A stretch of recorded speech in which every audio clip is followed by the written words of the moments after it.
How do you make a YouTube video from start to finish on your iPhone? I'm taking you behind the scenes as I record the video you're watching and edit it all on my phone. By the way, this is day 16 of my YouTube challenge. I am recording a video every single day, and up until now, I have always recorded my videos on the Sony ZV-E10.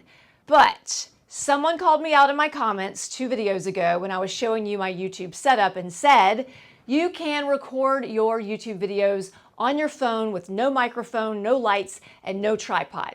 But do you want to? That is the question. Here's the setup I have. I've got my phone on a tripod. I am using 2 lights because I'm in a basement with no lights. And then I've got my AirPlay on my laptop so I can see myself because I am using the back camera because that's better quality. Even though it's a pain in the butt, it is better quality. Or is it? So this is the front camera I'm using now.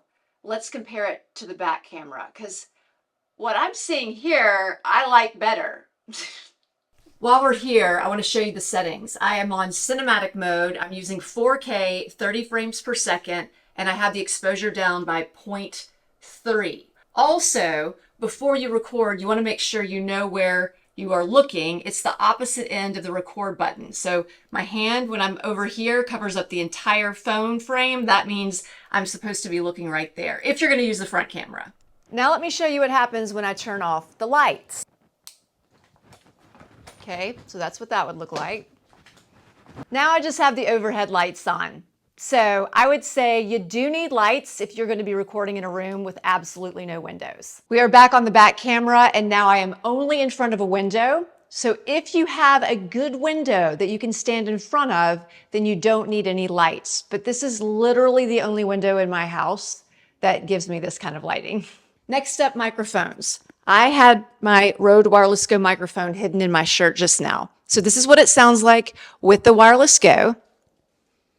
This is what it sounds like without the Wireless Go lavalier mic.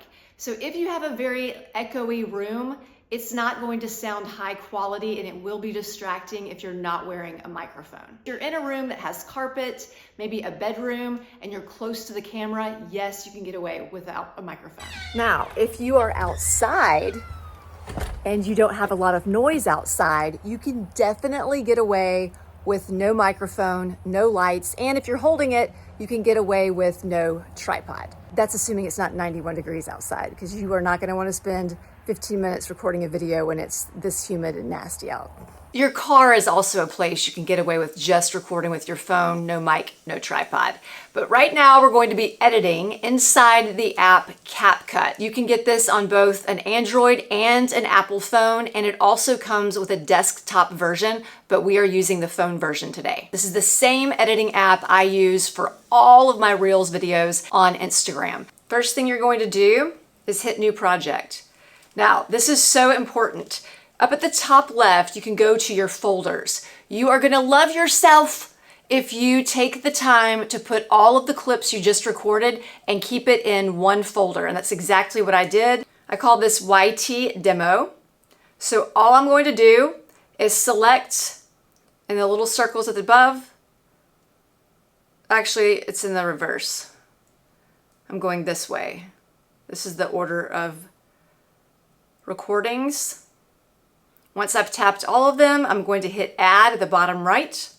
Once you have all your clips in, you are going to go in and tap them so that they're highlighted, and you want to just take your thumb and move it until you stop talking, and right when you stop talking, that's when that clip ends. Now you tap the next one, and you want to do the same to the beginning, and then to the end of each clip, right when you stop talking. Even though it's a pain in the butt, it is better quality.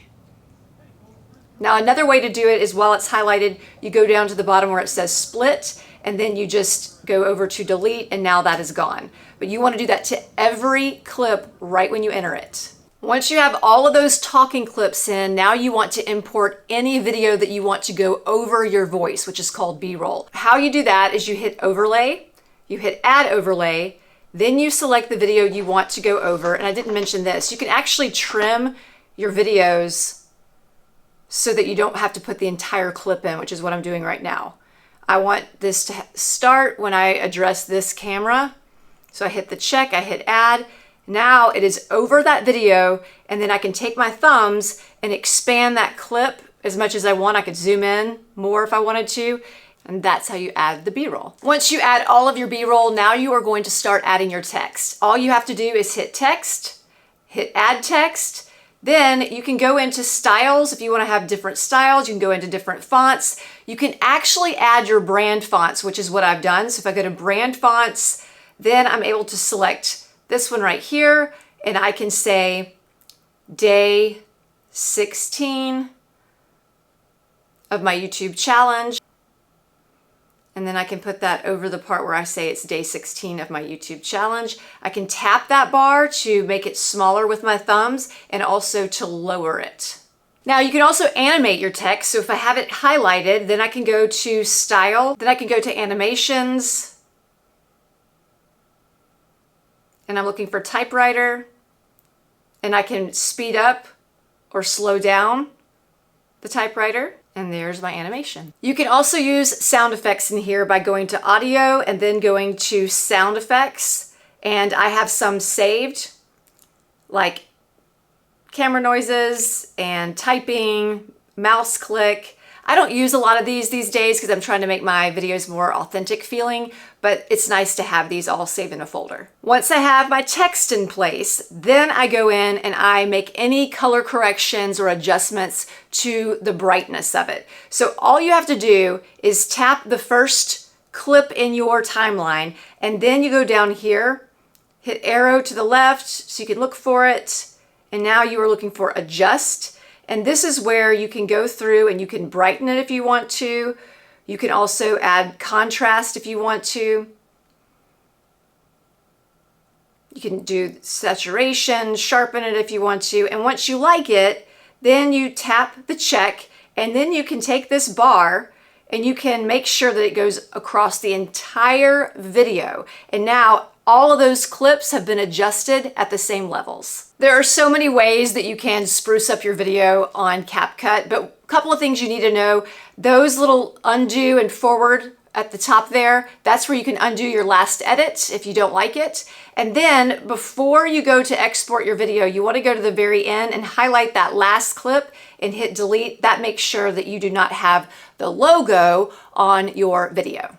And then once you like everything, then you're just going to hit export, and that's going to save it to your camera. I highly recommend learning how to edit on your phone if that's the easiest thing for you, and then eventually you can move on to your laptop. I personally find it to be a lot faster when I edit on my laptop compared to my phone when it comes to YouTube. I have no problem editing a reel on my phone. In future videos, I'm going to be reviewing some of your YouTube videos. If you would like to be one of those people, then just comment below and let me know I have permission to use your videos. Until then, this video is going to walk you through exactly how I edit my YouTube videos on my laptop.